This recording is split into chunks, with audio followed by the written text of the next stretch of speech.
चुड़ैल की बांसुरी। एक सुहाना सा दिन होता है और मगन, रामलाला, चंदन, राजन, तपन और गोलू के पापा गांव के बरगद के पेड़ के नीचे बैठकर अपनी शाम की गपशप कर रहे हैं। अरे रामलाला और चंदन, तुम्हारी फसल कैसी चल रही है इस साल? अरे बंधु क्या बताएं, बारिश ने तो परेशान कर रखा है। सही बात, बारिश की कमी ने दिमाग खराब कर दिया है। सरपंच गाँव वालों के लिए एक खबर लेकर आता है। अच्छा मेरे गाँव के भाइयों, सुनो जरा, हमारी सरकार ने किसानों के लिए शहर में एक सेमिनार का आयोजन किया है, जिसमें वो खेतों के बारे में और भी कुछ जानकारी देंगे। तो मुझे लगता है कि हमें वहाँ जाना चाहिए।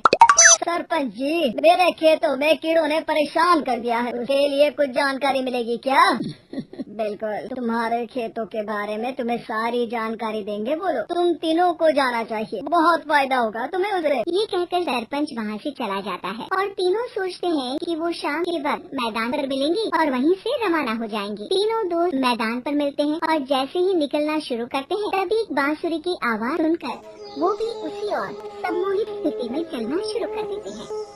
कुछ बच्चे हर बार की तरह अपना दोपहर का फुटबॉल का गेम खेल रहे हैं। पकड़ लिया, पकड़ के दिखा मुझे, इतना भी नहीं कर सकता। अच्छा कितना भागेगा? आखिरकार तो मेरी पकड़ में आ ही जाएगा। हाँ तुझे पता नहीं तपन, राजन कितनी तेज दौड़ लगा सकता है। खेलते खेलते अचानक से एक बांसुरी की मीठी आवाज सुनाई पड़ती है। सारे बच्चे उसका पीछा करने लगते हैं। शाम हो गई है और बच्चों के घर न आने की वजह से उनकी माँ मैदान में पहुँच जाती है। राजन बेटे, अरे ओ राजन बेटे, इधर चले गए? इतनी देर हो गई, घर वापस क्यों नहीं आए बेटे? तपन बेटा चलो घर, शाम हो गई है, कितना खेलोगे? और गोलू, ओ गोलू। तीनों की माँ एक दूसरे को देखने लगती है और उन्हें एहसास होता है कि उन तीनों के बेटे घर आए ही नहीं। अरे राजन और गोलू की मम्मी आप इधर? राजन और गोलू घर नहीं आए क्या अभी तक? नहीं तो दोपहर में राजन मुझे बताकर गया था कि वो तपन और गोलू के साथ खेलने जा रहा है। मैंने सुना है कि गांव में एक चुड़ैल घूम रही है, कहीं वही तो नहीं ले गई ना हमारे बच्चों को? ऐसा कुछ नहीं हुआ होगा, हम तीनों अलग अलग जगह ढूंढते हैं, इधर ही खेल रहे होंगे तीनों बच्चे। ये कहकर तीनों बच्चों की माँ उन्हें ढूंढने निकल गई। बहुत देर हो गई और फिर भी तीनों बच्चे मिले नहीं। तीनों की माँ मैदान पर फिर से मिलती है। सुनिए जी, ये तीनों मिल ही नहीं रहे और मेरे दिमाग में बहुत बुरे बुरे ख्याल आ रहे हैं। आप चिंता मत कीजिए, हम सरपंच से जाकर बात करते हैं, वो हमारी मदद करेंगे। गोलू की माँ सही कह रही हो, चलो चलते हैं। एक उम्मीद की आशा लेकर तीनों अपने बेटों की फिक्र में सरपंच के घर जा पहुंचती है। सरपंच अपनी शाम की चाय पी रहे हैं और अखबार पढ़ रहे हैं। तभी तीनों की माँ हड़बड़ी में भागकर उनके पास आती है। अरे अरे, आप तीनों इतनी डरी हुई क्यों हो? क्या हुआ? ऐसी क्या बात हो गई? तिवारी जी, हमारे लड़के तो फिर से खेलने गए हैं और अब तक लौटे नहीं हैं। हमने उन्हें सब जगह ढूंढा लेकिन हमें वो मिले ही नहीं, इसीलिए हम भागकर आपके पास आ गए। अच्छा, इनके पिता कहाँ है? ये कुछ काम के लिए शहर गए हैं, इसीलिए हम भागकर आपके पास आए हैं।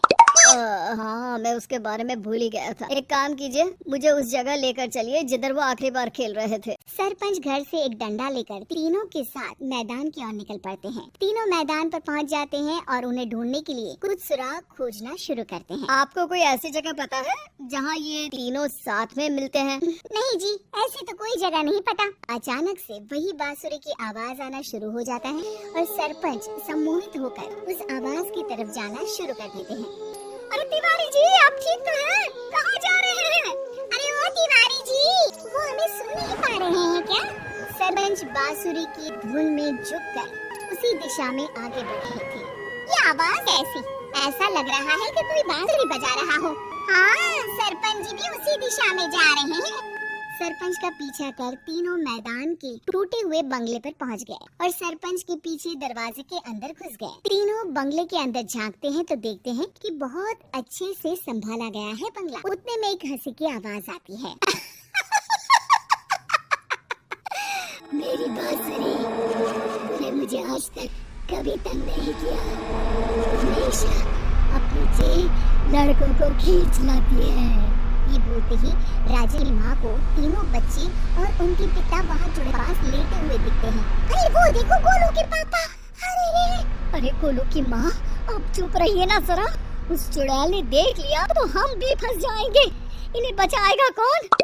लगता है ये शहर गए ही नहीं और इस चुड़ैल ने इन सबको भी यही बुला लिया है। अब हमें इन्हें छुड़ाना होगा। एक काम करते हैं, राजन की मम्मी गोलू और तपन की मम्मी को एक प्लान बताती है। बिल्कुल सही कह रही हो राजन की मम्मी, चलो आज इस चुड़ैल को मजा चखाते हैं। तीनों माएं अपने छुपने की जगह से बाहर निकलती हैं और एक्टिंग करना शुरू कर देती है।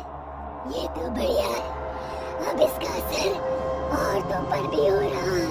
वाह जी वाह। तीनों माएं चुड़ैल की थोड़ा करीब आती है। राजन और गोलू की माँ चुड़ैल को पकड़ लेते हैं और तपन की माँ बांसुरी हाथ से पकड़कर तोड़ देती है। अरे पागल औरत, ये क्या कर दिया? मेरी बांसुरी को तोड़ दिया। अब मेरी शक्ति खत्म हो जाएगी। तुम्हें तो अरे तुझे क्या लगा चुड़ैल कहीं की हमारे बच्चों को और पतियों को हाथ लगाएगी तू?